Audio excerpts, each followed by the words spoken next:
This is the Five Starr Podcast.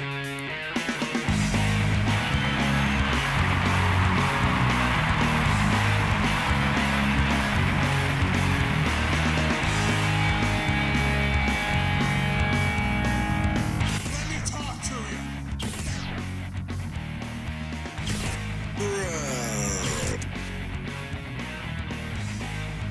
This is such good shit.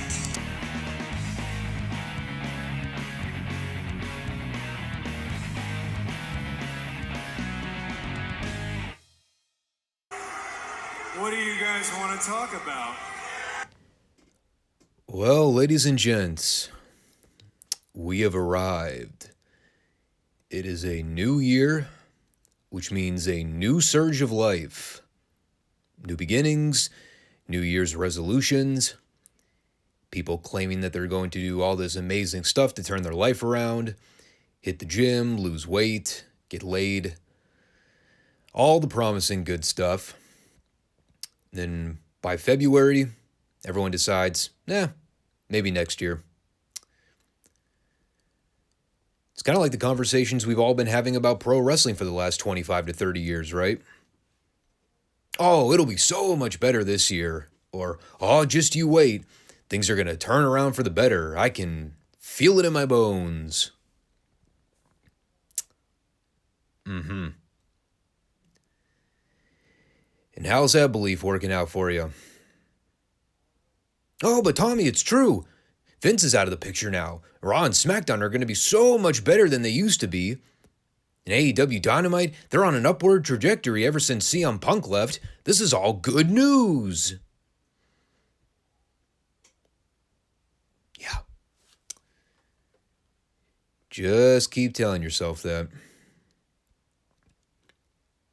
It's one of the main reasons we have an entire Friday podcast where about 66% of the content is classic material. Spending a half hour talking about how bad Dynamite is most weeks can only improve the quality of the show so much. But you know what? I don't want to get hung up on the negatives because we're not talking about AEW this weekend. We are talking about WWF Retro Raw and WWE SmackDown from this past Friday night. And the more I watch of the SmackDown under this new regime, the more I keep wondering, so when do the shows actually start becoming more watchable?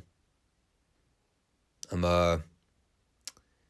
riding on about 3 or so months of getting back into the SmackDown recaps, and I'm still kind of waiting for that question to be answered. It's not even to say SmackDown has been bad for the most part. Like, the last couple shows are pretty terrible, but those were holiday episodes. I mean, that's par for the course. But I wouldn't exactly say they've been great shows either.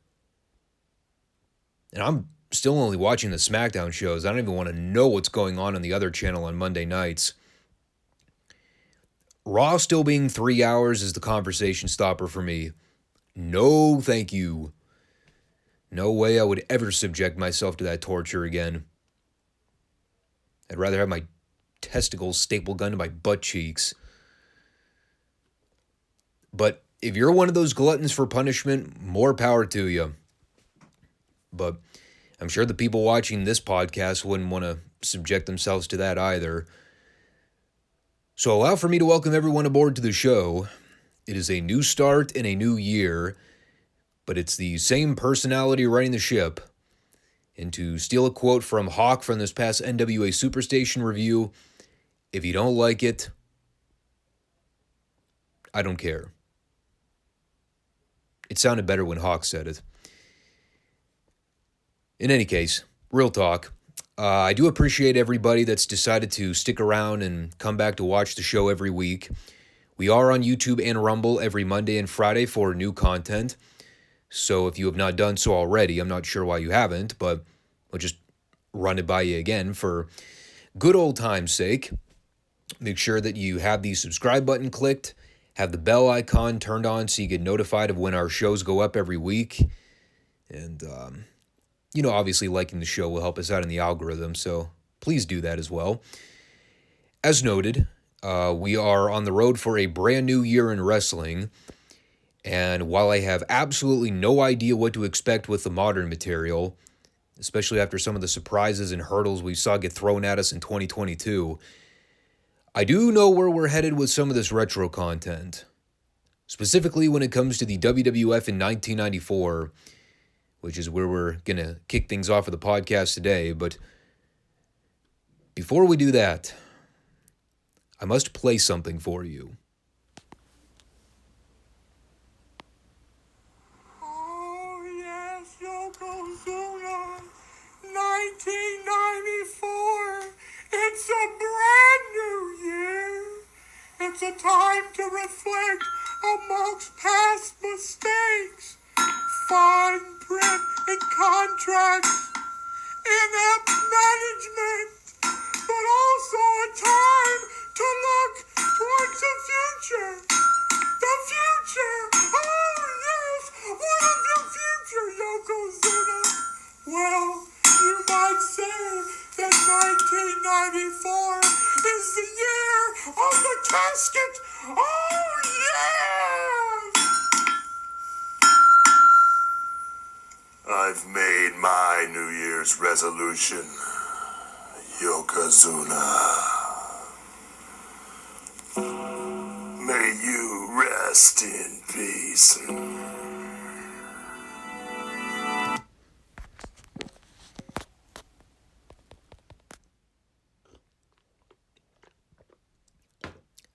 Yeah. Couldn't have said it any better myself, boys. I mean, in hindsight, it doesn't get any less stupid.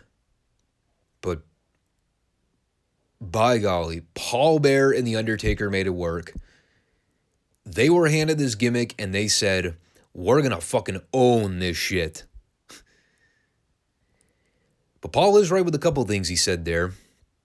It is a new year, and that means for the WWF, another year of bad gimmicks, hokey segments, and whatever other glorious moments await us in the next 12 months. And I'll start with this, just so we can kind of establish where I am currently with my retro knowledge of WWF around 1994. I had watched the television show pretty consistently. You know, when Raw began in early 93, I was pretty much hooked on the TV product all the way through essentially the early to mid 2000s. After that point, I really wasn't watching Raw or SmackDown all that religiously. Still made it an effort to see the shows once in a while, but I wasn't thoroughly invested like I was around this period. And I was still young, to be fair. You know, I was still 7 or 8 years old around this time. So, you know, even if we all kind of look back at this period of the WWF with not so fond memories, I was a kid. I didn't know any better. Instinctually, I wouldn't say that I fell in love with these shows. Quite frankly, I wouldn't even say that I was really in love with the WWF at all around this time. But, you know, the whole larger-than-life character dynamic was still at play for me. Once the Nitro era kind of took off, I was more hooked on the WCW product more than I was the WWF. But, again, even during this period, I was a pretty avid WWE or WWF viewer. Not that there was much competition around this point on any other end.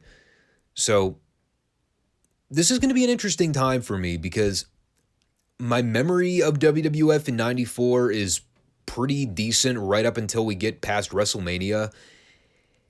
After that, I'll probably kind of be lost in the dark until we start approaching SummerSlam time.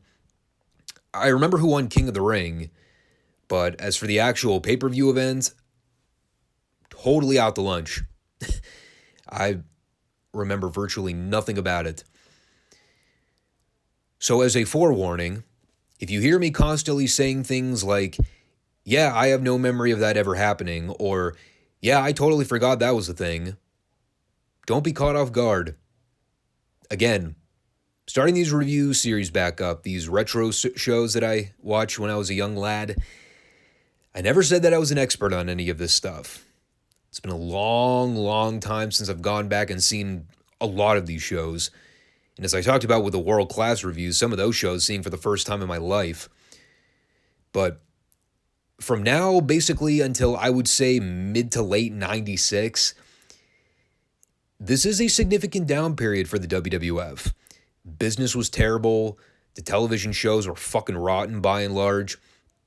Obviously, we're still in the middle of the whole steroid trial. And had it not been for a few of the bright spots, Bret and Owen, Taker, Razor, guys like that,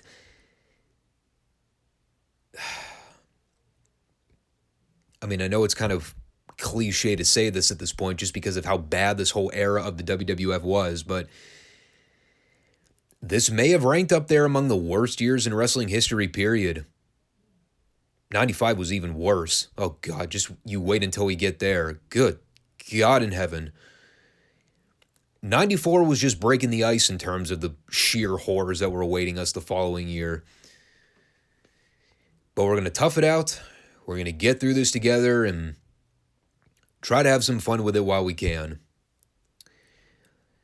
So we opened... Actually, we already covered the opening bit. That was the deal with Paul Bear and Taker inside Taker's workshop working on the development of Yokozuna's casket for the upcoming Royal Rumble event. Apparently, this casket is taking Taker a whole lot of labor to assemble properly. What are we on now? Like week 3 or 4 of this casket development? If I were Undertaker, now we're spending all these hours trying to construct this giant casket from scratch. I don't know about you. I'd be pretty fucking pissed if I didn't win that match. Just you wait. But in addition to that, we had a segment recap from an episode of WWF Wrestling Challenge, which was a syndicated program that they ran in like the mid-'80s right up until the show was finally canned in like 95. What network they broadcast this from, I could not tell you to save my life. I obviously never watched it as a kid. And apparently this was once viewed as WWF's B show. Like how today SmackDown is considered the B show. If this was really their secondary program at one point, I had no memory of it ever happening. But again, as I pointed out, I was not the biggest WWF fan at this point either. Anyhow, on that show, they aired a segment with Yokozuna, Mr. Fuji, and Jim Cornette, with Stan Lane interviewing, which was ironically humorous. And, basically Corny's in there ranting and raving about how management pulled a fast one on Cornette by changing around some of the contract stipulations. Said that he originally signed Yokozuna to defend the WWF title in a regular match with The Undertaker, but when he got the contract back in the mail, somehow Paul Bear manipulated the deal and got it signed off as a casket match instead. And of course, the story was, at this time, that Yokozuna did not like hearing the word casket because it made him uneasy. So Cornette's trying to use all these slang words like big box or contraption, and Stan Lane, ever the dry man in his delivery, just goes, "But Cornette, it's called a casket." And of course, all the heels start flipping their lid. And finally, at the point, Stan keeps fucking with them and goes, "Jim, that's a custom-made, double-wide casket." And now Cornette's doing everything to oversell the fact that Yokozuna does not have a casket phobia.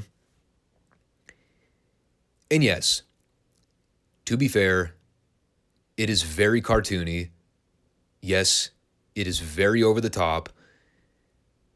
But, albeit, they made it work, even for the zaniness of the entire story.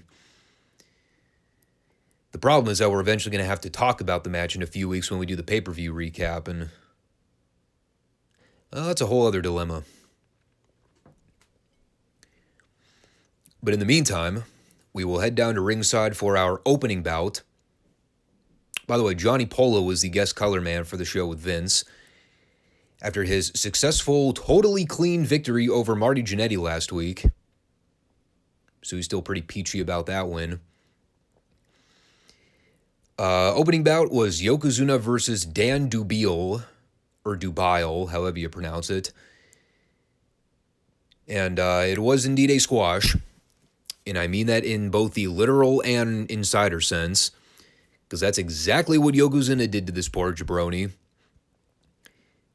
I believe this segment signified the first time that Vince McMahon had ever heard the term dope being utilized as a colloquialism, as Johnny tried to enlighten Vince to the idea that Yokozuna was indeed dope.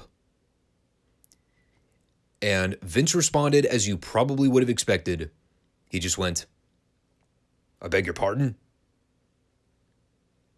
Guaranteed, literally he had no idea what the hell Johnny Polo was talking about. And by the way, I have not used the word dope to describe anything cool since I was like 10 or 11 years old. This is a very outdated term. In any case, Yoko toyed around with the guy for several minutes, slammed the shit out of him with a couple body slams, and he eventually won with the bonsai drop, after coming down and planting his entire ass and crotch on top of this poor Dubile. So that had to have sucked. For the record, I have noticed I've done a horrible job trying to be consistent with recognizing the job guys on these Raw programs, for as little meaning as a lot of them had. But going forward, I will try and do a better job of naming them at the start of the segment. Who knows, maybe we'll find our next Pat O'Brien shortly.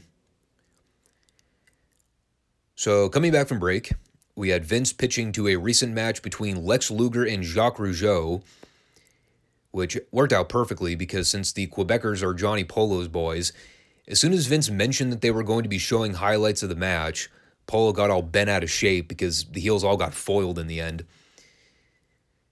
They cut to the end of the match where Luger, Jacques, and the official are down, and Pierre runs out from the back to try and run interference on behalf of Jacques. And because the Quebecers are fucking idiot pea-brains, instead of Pierre just doing something smart, like hit Luger with a leg drop and then throw Jacques on top of him while Polo tries to revive the ref, instead, here's their plan. They pull Jacques out of the ring so Pierre can run in, hit Luger with a leg drop, and then cover him by shielding his entire head. I guess in thinking that the ref was not going to be able to distinguish the difference between Jacques Rougeau and Pierre, even though they look nothing alike. As expected, it totally backfires. Luger kicks out anyway. He loads up the forearm, and then he hits Pierre with his elbow for the pin. So in the end, the ref still counted the wrong guy down. And then to make matters even better, because Jacques is an even bigger fucking doofus, he goes over to complain to the ref that Pierre was not the legal guy and that the ref counted the wrong dude down. So of course, the match continues, and then Luger winds up hitting Jacques with the elbow and then pinning him. Beautiful stuff, man. Gotta love it when the stupid heels get thwarted and humiliated. Especially comedy characters like the Quebecers. And you know what's funny? As wretched as the product was around this point, they could still do classic pro wrestling the right way at times. That's amazing. So with that said, they took things over to a sit-down with Vince and Luger, kind of discussing the ins and outs of where Luger currently stands ahead of the Royal Rumble. Obviously, they covered Jack Tunney's upcoming decision on whether or not he would be permitting Luger to enter the Rumble as an active participant. And, Luger's doing his white meat, humbled babyface response, telling the fans that however the decision goes, he's thankful that the fans voted on his behalf to see him compete. He mentions the fact that Yokozuna, Fuji, and Cornette have been pretty assertive that Yoko will walk into WrestleMania as the WWF champion. So even if Luger winds up winning the Rumble, he still thinks that Yokozuna shouldn't be putting the cart before the horse. But when it comes to the Rumble match itself, if Luger gets approved to compete, then he won't let the fans down. But if he doesn't get approved, he'll take the L, and he'll work his way from the bottom up just like everybody else to earn his spot back at the top. And let me just say this real briefly while it's on my mind.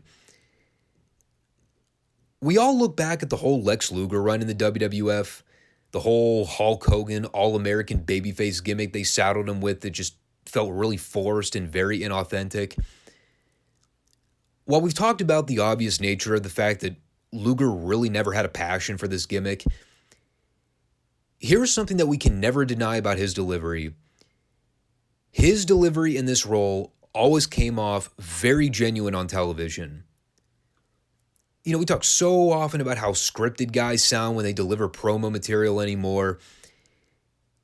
Even if Luger hated this character and didn't want anything to do with it, his stuff always sounded real. I watched this little interview skit with him and Vince, and at no point did I think in that conversation, wow, that sounded fake as fuck. Not at all. Luger sounded like he was just casually talking to an interviewer like it was an ordinary sit-down. Not an artificially contrived segment where guys are trying to memorize lines and read off a bunch of overly scripted out dialogue with no flavor or life. So while I can surely sit here and poke fun at the whole gimmick, the delivery was good. I bought that Luger meant every word he said here. It was sure more authentic than fucking spark plug Bob Holly. But his friends apparently call him Sparky.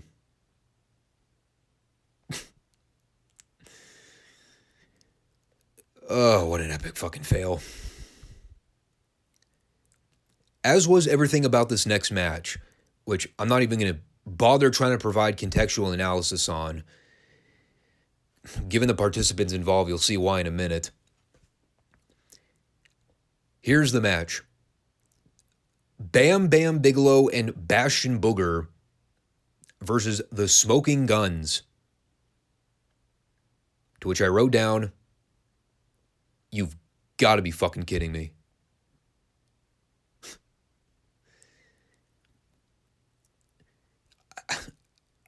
I mean, what do you even say about it? One great worker surrounded by three steaming hot turds. And I like Billy Gunn, but, I mean, he was greener than a pepper tree here. Bam Bam desperately tried to carry this thing. He failed. Here's all I wrote down. Hideous fucking match. Booger tried to rape Luna Vachon at ringside. Not kidding. Bam Bam fought with Booger on the floor. Booger got blown up within the first two windmill punches. And the heels got counted out. This sucked many a cock. Then we had a Royal Rumble report with Todd Pettingill. And he has a New Year's Revolution too. He wants a hump. Just saying the quiet part out loud, aren't we now? What other more effective way other than to just say, I've never been laid? Judging the way Todd carried himself on TV, I believe it. So anyway, he ran down the Rumble card again. I believe he announced 27 of the 30 participants. I'm not going to run down the list of names again for the time's sake, but he said the final three will be announced on the following episode of WWF Superstars. Obviously making sure to mention that Luger's name is being considered. He also plugged the Instant Classic Casket match. And yes, he actually used the words Instant Classic. Well, it was definitely classic. Classically bad. And I think he also plugged the IC title match with Razor and IRS. Obviously the tag title match with Owen and Brett versus the Quebecers. And I think they just recently added this to the card. Tatanka versus Ludwig Borga. Which I completely forgot they actually rematched on the Rumble pay-per-view itself. But apparently that one's happening as well.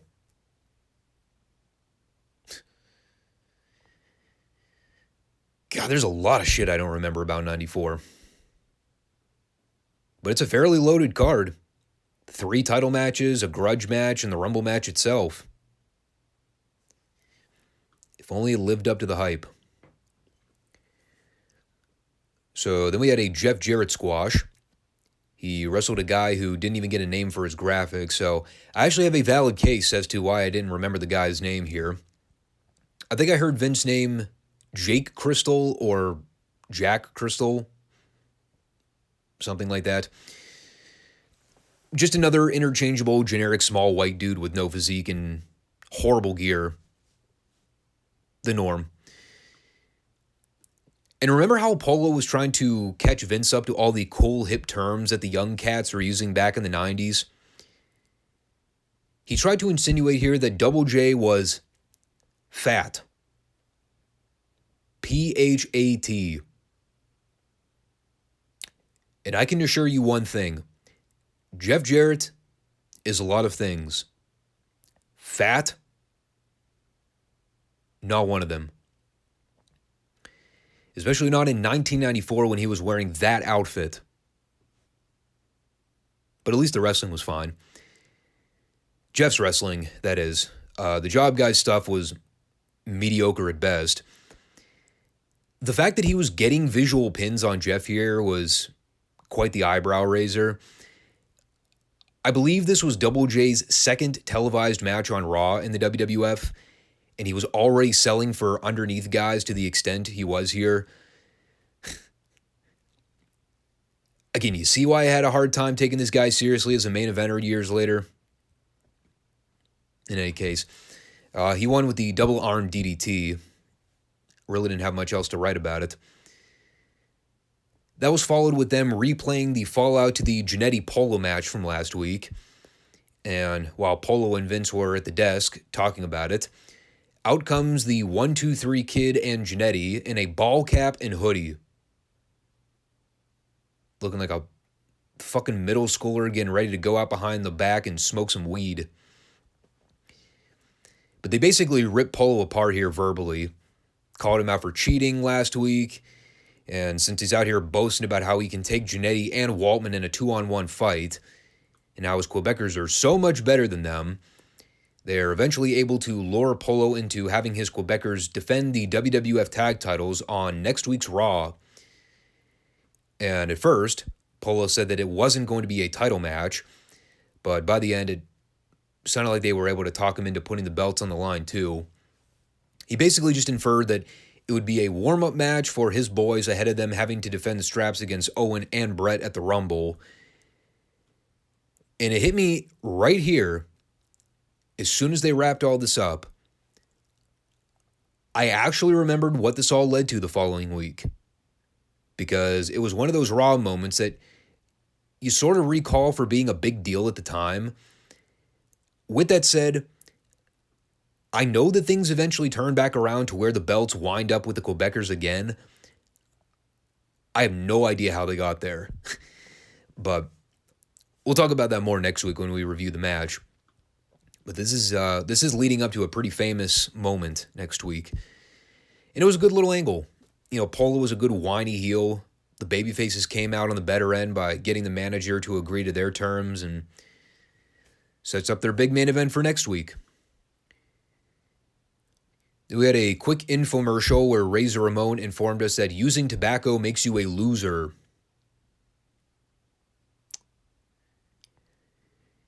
Yeah, that didn't age well. Nor did them directly transitioning to Kevin Nash and Shawn Michaels for the final segment following a Say No to Drug campaign. The timing on this show sometimes is impeccable. Anyhow, Shawn wrestled Brian Walsh, and among the tiers of all the bad job workers the WWF had around this period, I would probably put Brian Walsh in the C- category. He could actually do some stuff. A lot of it looked very sloppy and not all that good, but it wasn't horrid. He was probably on the level of some of those moderately decent NWA enhancement guys that we've been seeing on the Superstation shows. Probably a Brody Chase or a Randy Barber category. Or maybe looking back, Shawn was just that good of a worker to where he can make Brian Walsh look good by comparison.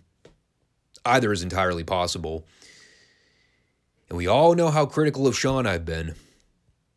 But, you know, he gave the guy some stuff here. A couple flash roll-ups.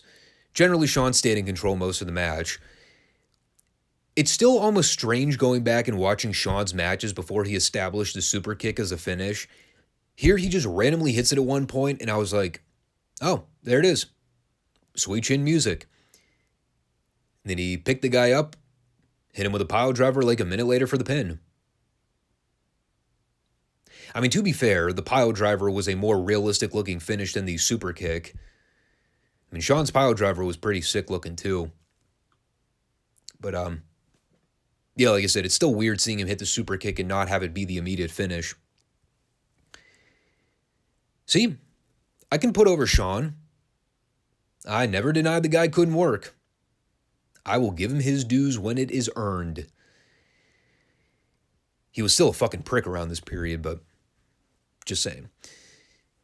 Anyhow, that was pretty much all there was to that segment. Generally, I would say the show did a better job in the promo/angle department than the actual in-ring product. The matches weren't terrible or anything. Discount that fucking Bash and Booger match. It just made my eyes bleed. Oh, and on that subject, apparently next week, Bam Bam and Booger are wrestling. After their 1 week as a team on television, they not only do the breakup angle in the same match, but now they're just going to blow the match off next week on free TV. Boy, was that ever a sign as to what Vince thought of Bash and Booger. Don't get me wrong. He was fucking horrible. Just as bad as I remember him being. But I guess we have the tag title match to look forward to too. So it is a give and take situation there, it looks like. You give me the inevitable rotten match with Bam Bam and Booger, and I'll take the Quebecers in the Janetti 1-2-3 Kid tag title match. Who knows? Maybe something else will be in there to fill the void, too. So one good thing about Retro Raw around this period is that the shows were only an hour long. So the torture was minimal. Speaking of void filler, I wish there was more of it with these SmackDown shows. God damn it.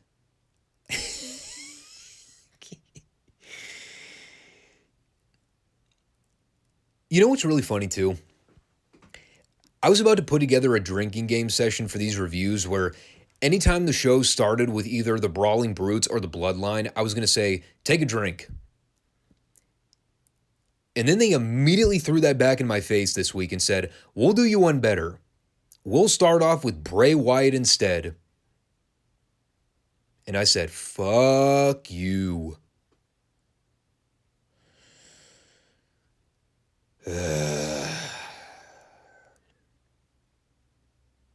Well, we'll get into it.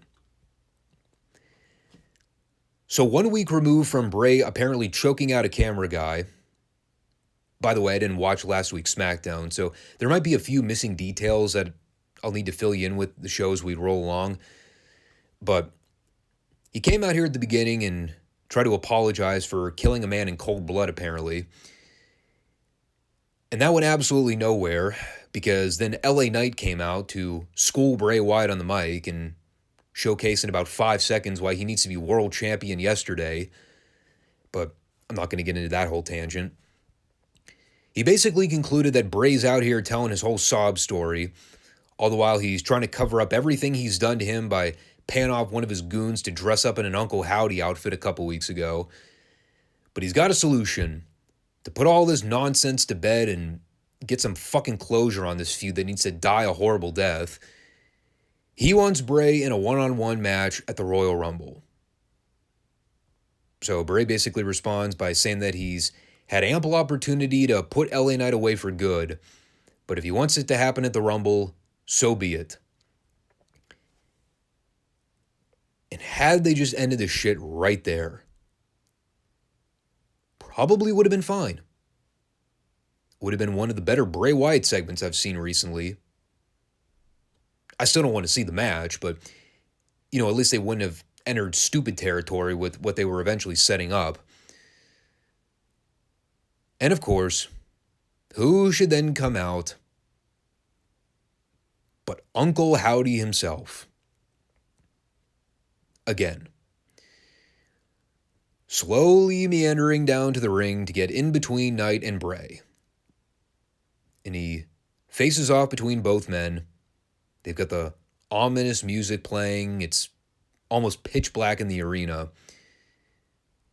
But when he turns around and looks like he's about to side with Bray, he gives Bray the Sister Abigail and leaves him for dead. And LA Knight perfectly encapsulated everything that needs to be said with the following two quotes that I won't further elaborate on because it was beautifully stated. What the hell is going on here?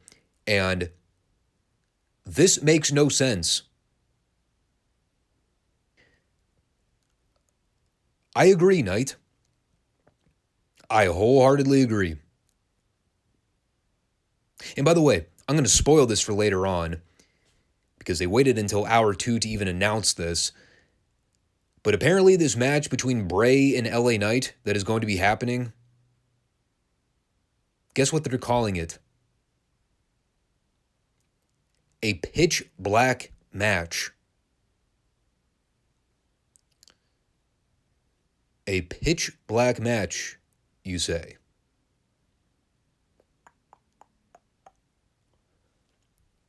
Huh. Sounds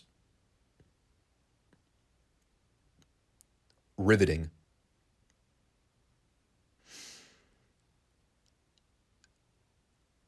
So,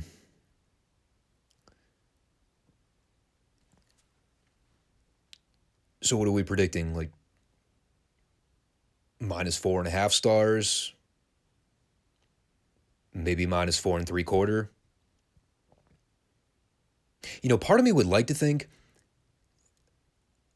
there's no way this could be worse than the Cell match with Seth a few years ago. Certainly nothing can be more rotten than that horrible fucking cage match with the red lighting and the infamous giant toy mallet. But my God, dude, after hearing that they're going to actually try to book a pitch black match that we're going to be paying a streaming price to see, they're just begging for a negative star match. Begging, pleading their case. Also, my boy, LA Knight probably winds up doing the job in the end. And for what? For what? Another failed Bray Wyatt experiment that will forever be etched in history. Damn shame. I had so much hope. They just couldn't help themselves. They had to let Bray's creative freedom run wild.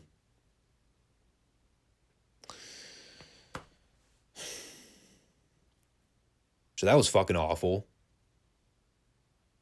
And I predict that match will not only be the worst match of 2023, but probably the worst match of all time. If their end goal in all of this is to find something worse than Jenna versus Sharmell, worse than Hogan and Warrior circa 1998, I think we may have found a candidate. But you know what? My eyes will be glued to the screen the entire time because I've got to see how they try and pull this one off. I have to.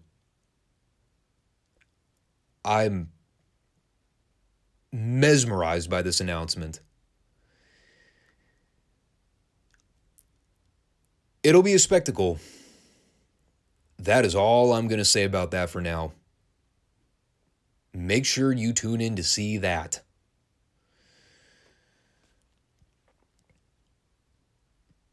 So thank God in heaven they turned it around instantly with this next skit. Sami Zayn and Paul Heyman in to save the day. That had to be a tactical strategy. Someone said, this Bray Wyatt deal is going to be so ungodly horrible. Let's make sure that we save at least a quarter of our audience by following that up with something good. Hopefully it worked. But this was just classic Sami Zayn, Paul Heyman at their finest. Zayn's all stoked about the main event tag match with himself and Roman going up against Kevin Owens and John Cena. He's trying to get into the Bloodline locker room to talk strategy with Roman. And of course, out pops Heyman to be his usual slimeball crooked self, telling Sami that, Roman's thought a lot about what he said last week. The fact that tonight should ideally be a big moment for the Bloodline. But, on the other hand, the optics of the people chanting for Sami, it's not exactly as appealing as the people chanting for Roman. And Roman taking center stage, as the tribal chief should, obviously. And how life on the island of relevancy is staying 3 steps ahead at all times. Then, of course, he gives Sami the green light to go in and see Roman afterwards. And when he goes in, they keep the camera on Heyman long enough to let everybody know that he and Roman are clearly crafting something canny. And it's such the perfect role for Paul Heyman. I mean, everybody's great in the Bloodline, but if there's anyone in wrestling that plays the sleazy, underhanded bullshitter role to a T, it's Paul E. Dangerously. Ain't nobody in the history of pro wrestling ever been better suited for a spot like that than Paul Heyman. God love him. And all this did was amp up anticipation for what we were going to see later on in the main event. So I fell in love with that segment. And remember when I was making jokes about the drinking game with the Brawling Brutes? Well, guess who was up next? They didn't open up the show, but they were close enough to the beginning of the program where the shot game might be worth it anyway. But actually, thinking about it more contextually now, I think I might give this one a pass, because I actually like this match. It's Sheamus versus Solo Sikoa. No Usos, no Butch, no Ridge Holland. The 2 straight shooters in the Bloodline that I can actually take seriously. Now, of course, everybody was at ringside, but I'm talking about the guys involved in the actual match. So I was fine with this. Also, real briefly to note, obviously I had read and heard about Don West's unfortunate passing a few days ago after his ongoing battles with lymphoma. It was nice to hear WWE recognizing him on the show, and Michael Cole getting in his line about how Don made a huge impact in the wrestling business. Get it. And I always loved Don West as a color guy in TNA. That old commentary team with Don West and Mike Tenay was such a great pairing.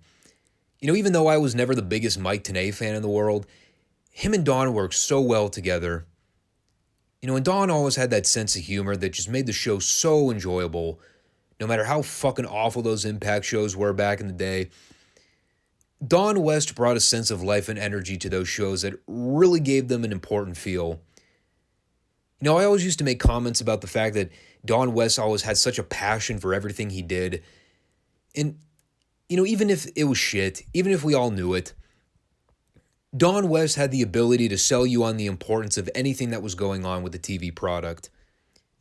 He had such a drive for his job every step of the way, and it's really unfortunate that we don't really get commentators like that in the business anymore, where everyone's just a bunch of low-energy, lifeless robots all the time. Don West wasn't like that at all. I remember when he left the commentary station in TNA, the shows just never felt the same afterwards. And that's no offense to Taz, because I like Taz, but I think even he would own up to the fact that he couldn't replace Don as a color commentator. He just didn't have that natural chemistry with Tenay like Don did.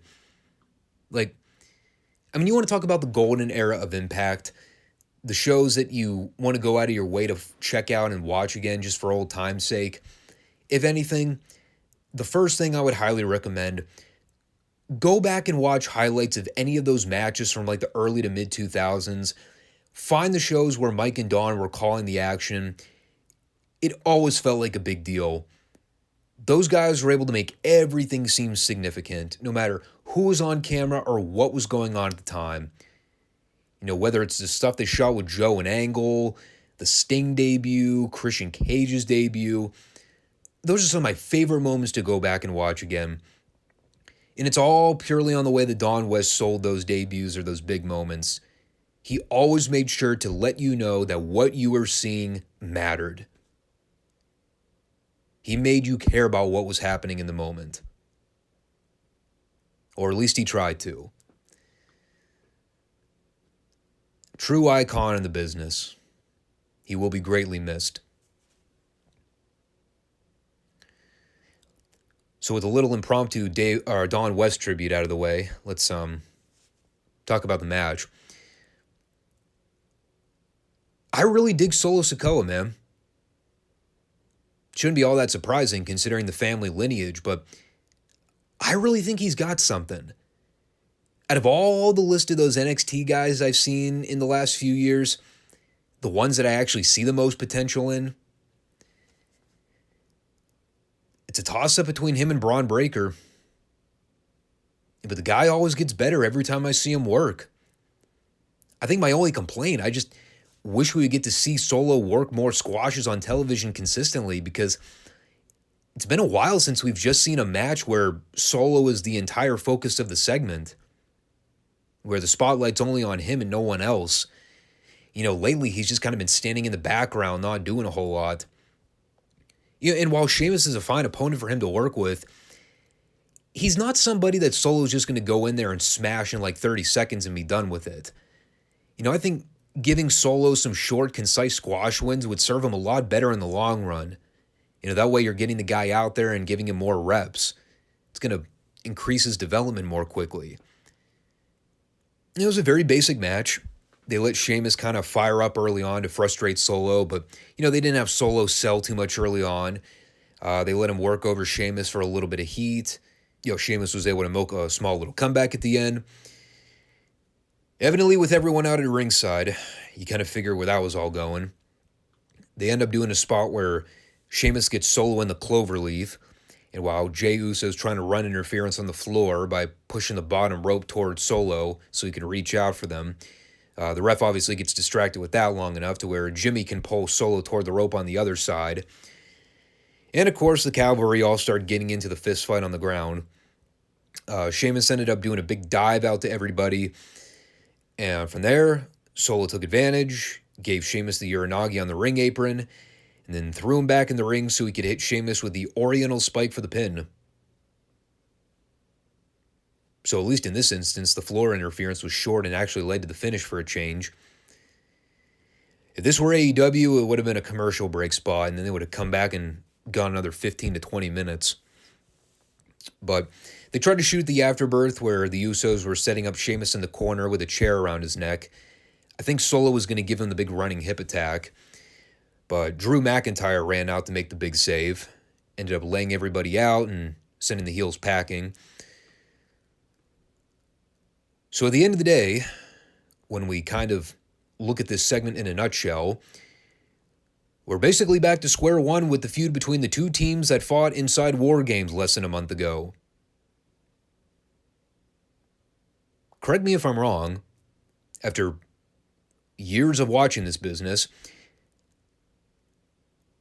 I thought the design of War Games originally was to blow off feuds between opposing teams.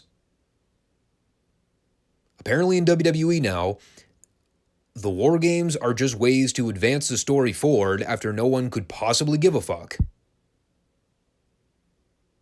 Seriously, there are no other guys for these two teams to feud with at this point. We really have to go back to the well with the fucking Brawling Brutes bloodline stuff for the 14,000th time.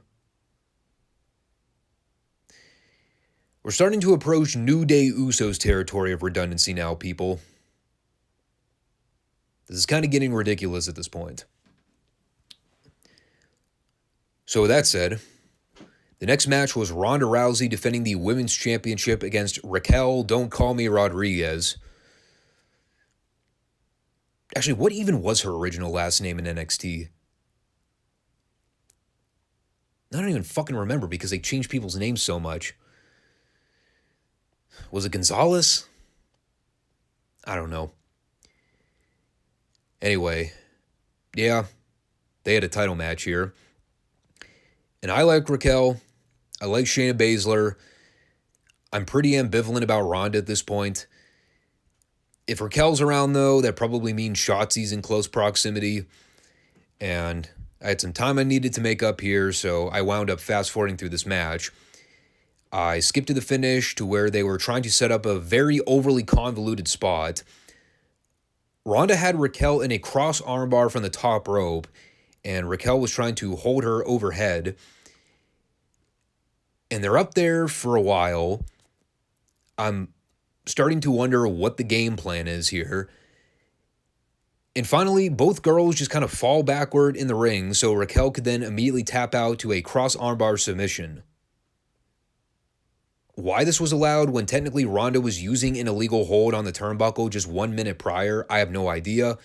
But in any case, a poorly executed finish.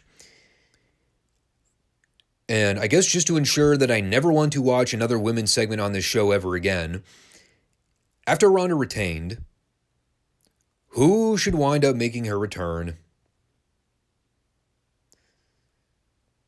but the overrated botch fest of the Four Horsewomen, Charlotte Flair. Oh, goody goody. I had been relishing in not having to see her stink up the joint on my television in recent months. And I was about to just skip ahead right then and there, but first she got in the ring to confront Ronda. Also, Ronda could botch her way through another promo where she asked if Charlotte wanted to wrestle her at SummerSlam instead of the Royal Rumble, because Ronda has clearly given up. But Charlotte said that she wants to fight her tonight. And because Ronda was feeling both saucy and apparently stupid at the same time, she accepts the impromptu challenge. So they ring the bell. Charlotte hits Ronda and Shayna with two awkward big boots. She does a weird thing where she tries to spear Ronda, but Ronda kind of rolls through to try and put her in an arm bar. I don't really know what was going on there. And then very quickly, Charlotte rolled up Ronda, grabbed her tights, got the pin. And just like that, they got the belt off of Ronda, made her look like a total scrub in about 30 seconds. And now they put the belt back on Charlotte Flair in her first match back in God knows how long, for whatever title reign we're at now, 14, 15, something like that. So yeah, that was the thing. It is no secret that I am not a Charlotte Flair fan. Never have been. I've always thought she was terribly overrated, both in the ring and on the microphone. But again, as I state all the time, I also recognize that I don't have a lot in common with most modern wrestling fans these days. So if you're one of the die-hard Charlotte fans, sorry, not sorry, basically. I knew her return was bound to happen eventually. In all fairness, if I'm trying to be impartial in my analysis of this, if they were going to go for something shocking and groundbreaking to end the year, I guess they could have done far worse. And look, Ronda Rousey has not done anything for me personally as a champion. She really hasn't done anything for me in her second run with the company at all. I think she's been completely wasted. She's not moving the needle in any way. Her title reign's been lousy as fuck. They royally screwed up her booking by having her do multiple jobs to Liv fucking Morgan. She's been completely useless. Let's just call it as we see it. The second Ronda Rousey run in WWE has been a complete and utter failure. So, at least in terms of giving things a new fresh coat of paint, Charlotte as the champion for now will at least garner a little bit of attention. Probably not for me, but for the people that like Charlotte's work, it'll serve a purpose. Again, I don't really find what's so appealing about her. I never have. I thought out of all the four girls that they were pushing as that new breed of female talent in NXT, I guess you got to go back to the originals. So like Charlotte, Becky, Bayley, Sasha, that whole group. I always thought that Bayley was the standout of the group. Becky was a close second. Sasha and Charlotte, I've always kind of thrown into like a tie for third place because I never really liked Sasha all that much either. And thank God she's out of the equation finally. Sasha at least had 2 really good matches with Bayley at one point, though. Probably the 2 best women's matches I've ever seen, period. Whichever one was the Iron Man match she had years back in NXT. That was really good. Charlotte Flair, nah. I've always said, just because she's the daughter of a legend doesn't mean she's on her father's level in any rational universe. She's certainly not the promo or worker Rick was. And if you can name me one Charlotte match in her entire career where she did not visibly fuck something up, botch a move, or get lost in any way, shape, or form, or act unprofessionally, I've got a yacht in Cancun to sell to you. But again, that's just me. Sporting the controversial take as always. And you know what? I was thinking about saving this conversation for a later date, but while I'm sort of hot as it is, allow for me to just ask a lingering question that I want everybody to sort of ponder over the next several days. Triple H's new regime has kind of been noted for bringing in a lot of people that have been fired in the last couple of years. We kind of saw it as like Hunter doing damage control for all the talents that got released when really in a lot of cases, a lot of them probably should have stuck around. There have been a lot of women that Hunter's brought back into the fold. Like, just trying to rattle girls off the top of my head. EO they brought back. Dakota they brought back. Tegan they brought back. Who was the other one? Now I'm blanking on names. Mia Yim was another one I think off the top of my head. A lot of that old, like, black and gold regime, right at the tail end before they sort of revamped everything. All the people that Vince let go because he really didn't see any potential in or didn't see that he was going to get any use out of them. Okay, so Triple H is bringing a lot of that talent back. So why put the belt on Charlotte? Seriously, if you're going to bring back all those girls, why would we not be building up to something with them? Having a title run. Could you imagine if they would have done this, if they would have given this spot to somebody like Dakota or EO or Mia? I'm not even saying you have to do it specifically with those girls I just mentioned. I'm just kind of rattling off names. But somebody that Hunter brought back, you had to go to the well with Charlotte again. And see, this is why she has the reputation she does, of being constantly force-fed down people's throats. And look, I get WWE looks at her and sees big star potential. They see her as one of the banners of the women's division in that company. For whatever fucking reason, I don't get it. I never have, but they see her as one of the poster childs or poster children, whatever. It is 2023. Charlotte's been around for a long time now. And yes, I get that in their minds, to that audience, she's a big star. But for the people that resent the way that she's been pushed over the years, for the people that can't stand the fact that she's been rammed down our throats nonstop, closing in on the better part of a decade now, do you see why people aren't a fan? And what is this really establishing for all the people that Hunter's bringing back? Are we supposed to be under the assumption that all the people that are coming back in this sort of post-Vince era of the WWE, a lot of those former NXT stars, shouldn't they be given signs of hope that their careers are actually going to take off now because they know that they're not going to be held back, that they're actually going to get a chance to elevate their careers, that they're going to be given ample screen time, that they're going to be pushed like they mattered? The ones that actually have good relationships with Hunter. And then they do stuff like this. Doesn't that just create resentment in the locker room? Like I mentioned, they could have given this spot to any other girl in that company. Any other girl on that roster they could have done that with. Instead, they chose Charlotte. Again.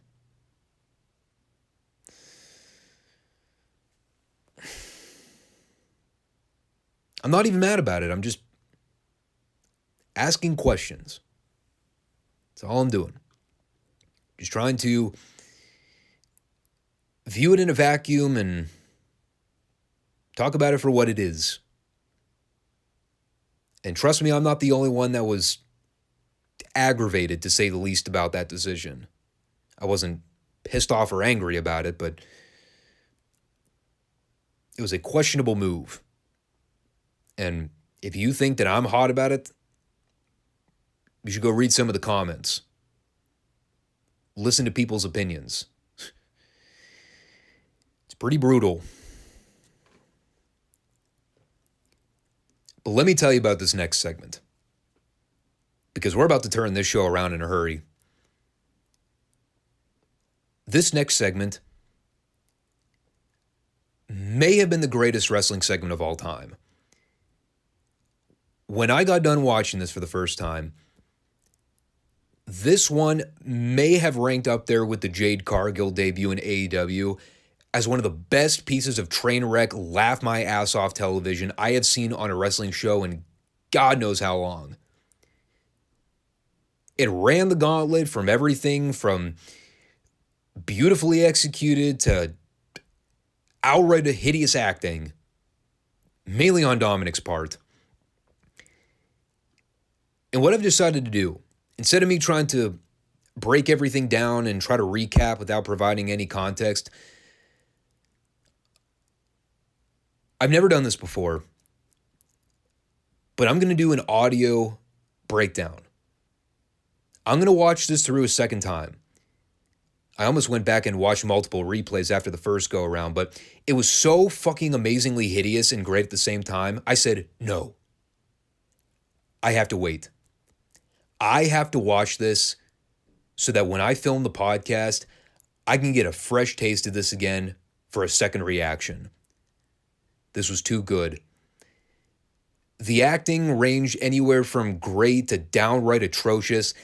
This, again, ranked among one of the best pieces of train wreck TV I have seen on a wrestling show, probably since the Jade Cargill debut. Occasionally, I like to think back to segments like that and wish we could get AEW moments again like that. Here in WWE, I would gladly go back and watch this at any point in the next year, and I will probably always have the same reaction to it. I will watch this 1,000 times over. I will never stop laughing. I cried for at least a solid 5 minutes after this was over. I had to actually leave the room and come back after calming myself down.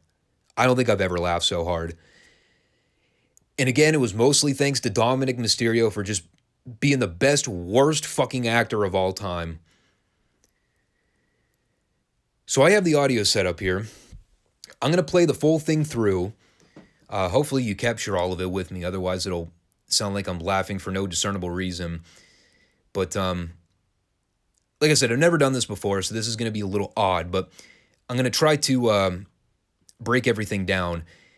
This is on WWE's official YouTube page.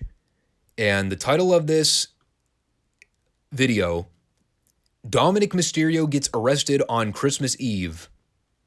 It has 33,000 likes, approximately 1.2 million views as of 7 days ago.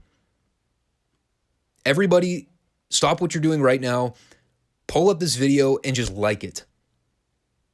For over 1 million views, 33,000 thumbs up is not enough. And the comments in this are enough to just have me start laughing right now. But I'm going to play all of this. We're going to experience this together. And occasionally I'll try to pause it and provide feedback of what is going on, because it's an audio recording, not a video recording. So here we go. This is 5 minutes. I don't know if I'm going to do the whole 5 minutes, but at least to get to the good part.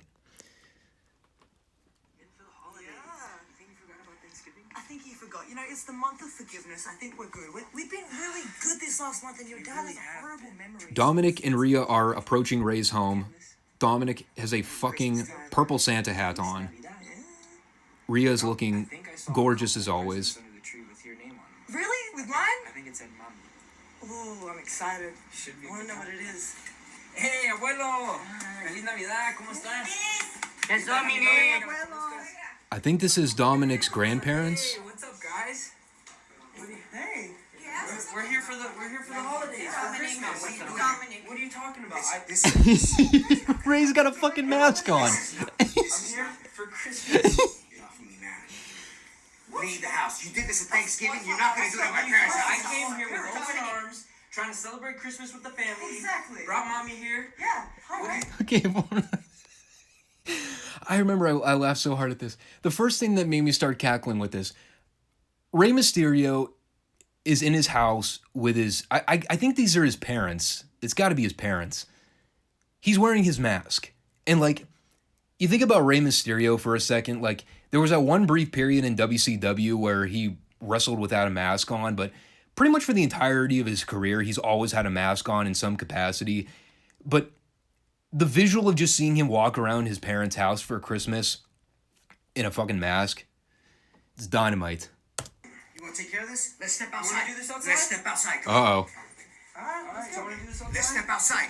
Let's go then. You want to take care of this? Let's step outside. I came here with open arms, just trying to Open be... arms.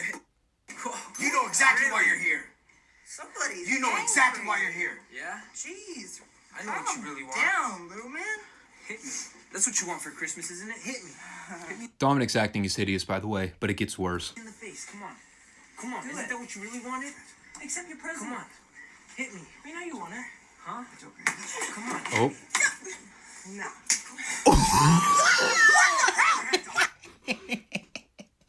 I love this. Okay, so Rhea just got bitch slapped by Dominic's grandmother, it would seem, and she laid it in, and Rhea's pissed about it.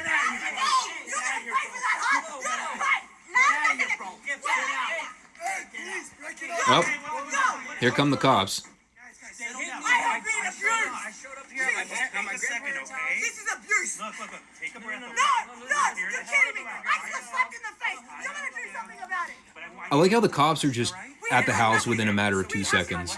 Like, they're just hanging out in the neighborhood. Right there. Hey, come on, relax. Okay, come over here with me. He pushed my husband. He pushed my husband. We already did. Oh, shit. Okay, take it back. So, the tattooed woman that is apparently Ray's wife. Okay, that was my bad. I've never seen Ray's wife before, so that's my bad. So I'll scrap that from the record. No, you slapped me. We have it on film. You slapped me in the face. That is abuse, and you will go and enjoy my husband. Enjoy Christmas behind bars. Rhea's so awesome. Home to celebrate Christmas. Listen. We already ruined Thanksgiving one time. You wanted to ruin our Christmas. It's my parents' house. We're just trying to have a good time. Mom hit He tried to hit my husband. He pushed him. You touched me. Yes. Yes. You know what? Yes. We have done He's a nothing danger. wrong. We can't be here. Yes, man. She slapped me in the face. She got hit in the She slapped face. me in the face. That is abuse. Yes, it has. No. Thanksgiving night, went into my house. These cops have no idea what the hell's going on. No. Hit my husband. No. It's just fucking ridiculous. Ray is talking to these cops. He's got his fucking mask on the whole time. Yo, I didn't hit you. I walked up behind him. Yo, I didn't hit you. Don't say Nothing. that. That's... Listen, what's your name? My name's Dominic. Okay, let's come over here. Look, Why are you talking to him Listen, like that? based off Uh-oh. what's So going on, serious, It's huh? about to go I'll down. explain what's going on, but I But need you to turn he around laid- for me. This is All right, abuse. I need you to turn around for me. Whoa. Wait, no. what? What? Relax. You're kidding. We're the ones that got abused, and I need you to stay she still. got her hands laid on. All right, now. This is abuse and you're arresting him? Are you kidding me? What the? Rhea, Don't you man me. Don't you man me. relax. She's the one that got slapped in the face. My mom hit mommy. What are you doing? No. No, Dom. Get off me. Dom. There goes Dom in the car. This is not okay. Coffin and Watch priest. your head. Coffin and priest. Bail me out. Guys, this Mommy. is... All right, Hey, bail me out. You gotta get out of here, man. Hey, call Finn and call Priest. You guys are arresting the wrong one. The wrong one. You're supposed to be arresting them. He's the one that got hit. Exactly. They hit Mommy, me. bail me out. No. Dumb. No, Dumb. no, don't let them take me. Don't. Dumb. Hey, Do not start this car. Hey, I won't make it in jail. No, call Finn and Priest. Stop. No, you don't know what you're doing. You're ruining Christmas. Mommy, no, call him. No. Don't let him take me. I won't make it. Oh my god. It's as good as it is the second time as it was the first time. I don't want to get hit either, but you gotta let him out. He did nothing wrong. Bail me out. Let him out. He does. I am watching myself. Oh my god, Dom's acting is so fucking hideous. I love it. I can see you, but you're arresting the wrong thing. Dom! No! Alright, I think that's it.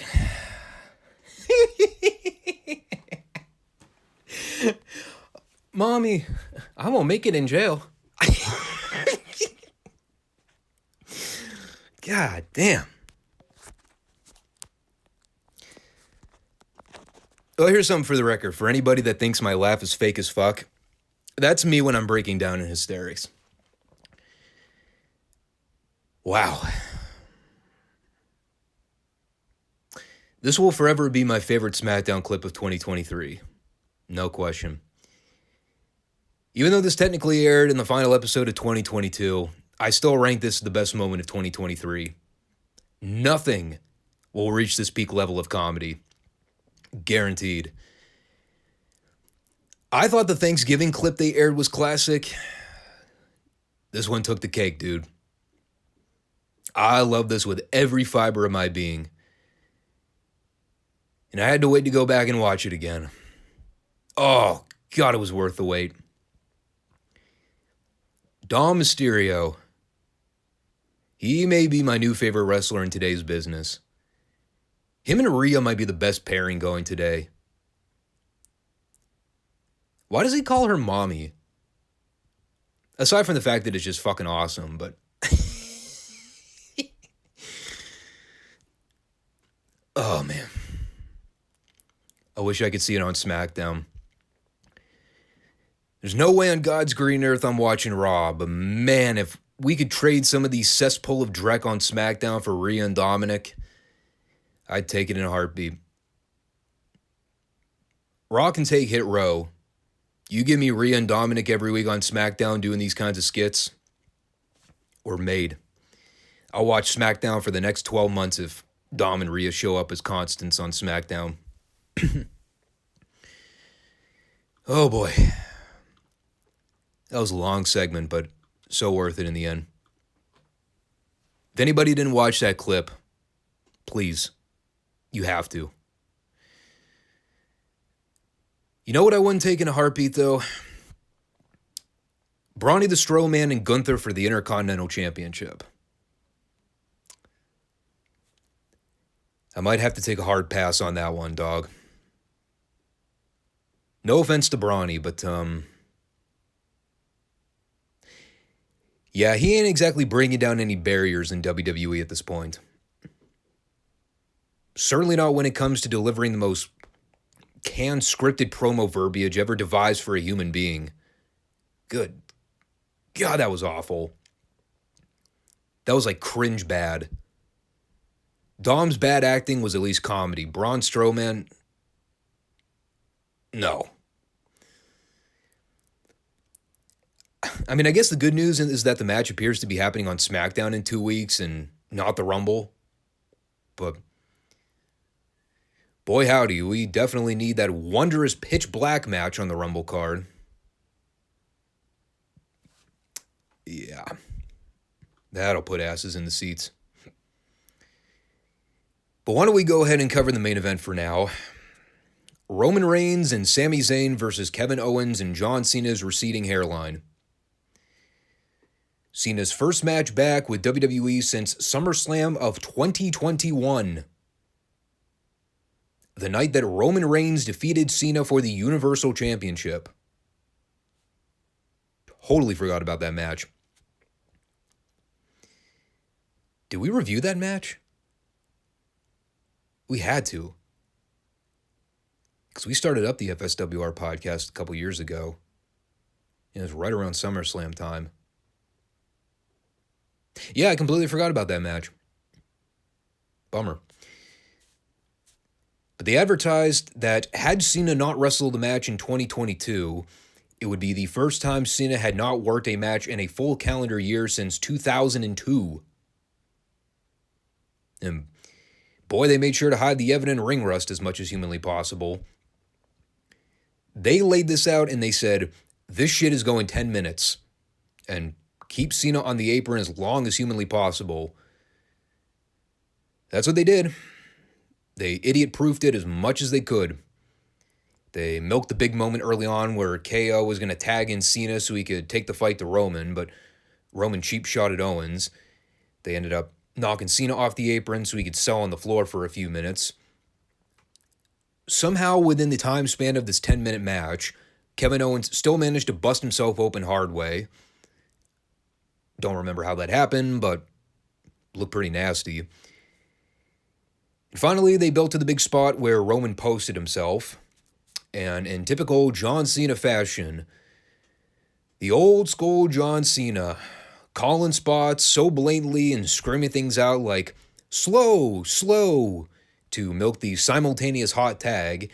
And then he finally just bellows out, tag!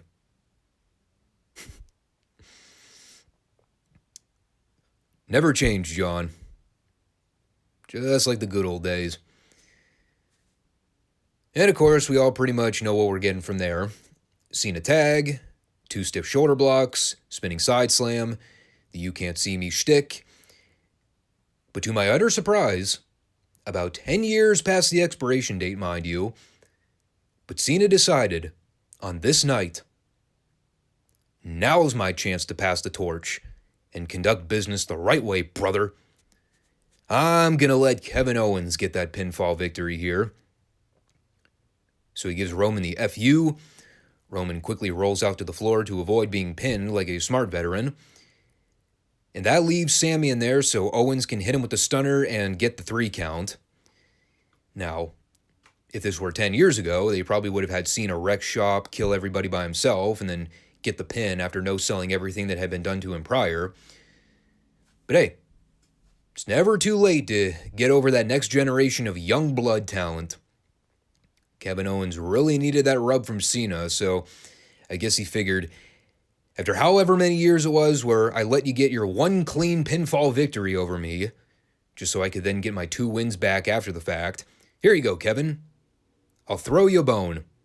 I'll let you get the pin for our team here. What a kind gentleman that John Cena is. Can I be any more facetious, you may ask?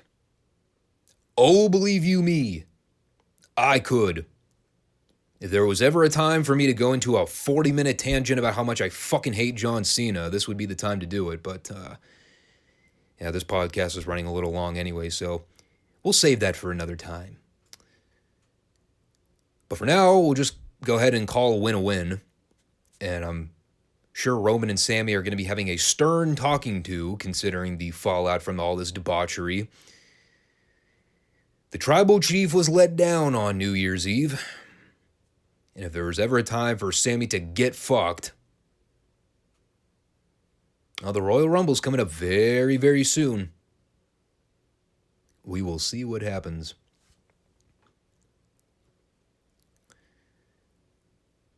So as I look back, that may have been the most legendary episode of SmackDown we've reviewed yet. That one ran almost a full gamut from bad to great material, all wrapped up into about a 2-hour time frame. I definitely noticed that there was less material that I fast-forwarded through than normal, but there was definitely a lot to cover with that one. Up to and including the greatest thing I have ever seen with Dom Mysterio. That's not to discredit anybody else there, because everyone was great in their role for that skit, but Dom, man. Dom won me over with that Emmy-winning performance right there. Not since the dying days of Nitro have I seen acting segments as hideous as that. That one will forever be etched in stone as the best moment of his career.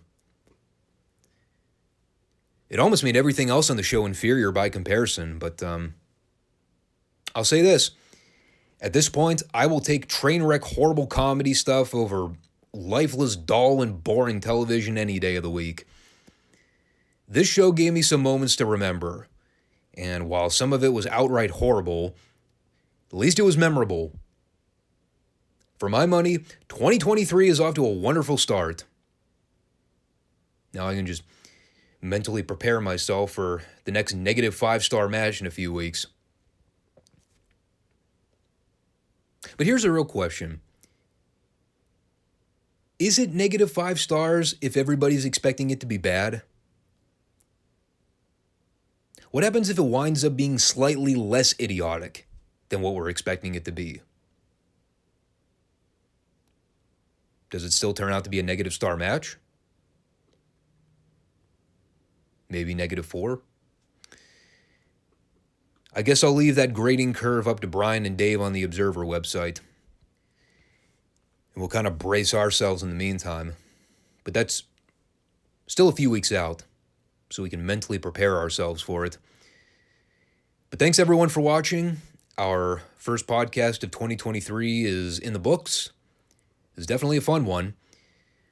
I'll try to bring that form of entertainment to all my future podcasts, because I know that my charisma levels are just shooting through the roof whenever you're tuning in every week.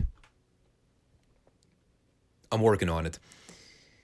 If wrestling gives me more shows like the ones I saw over the weekend, whether it's the classic review stuff we're doing or the regular TV programming with WWE and AEW, I'll break out of my show a little bit more. Promise. You know, doing this podcast without a co-host is always hard because it basically leaves me to provide dry sense of humor and hope that everybody still has the same kind of humor. Elsewise, it's a pretty conservative, laid-back run podcast. I don't think I would do too well with a co-host anyway. So flying solo is probably the best option for me. Anyhow, we'll be back this coming Friday for the start of our upcoming New Year's for the retro content. Same goes with AEW. Where the only thing I'm expecting is the beginning of the burial period for Ricky Starks. Of course, once Jericho gets done with him. It's a sad state of affairs, but that's what happens when you're magically able to get yourself over on your own. Jericho is going to make sure he steps in and cuts that off at the pass. But who knows?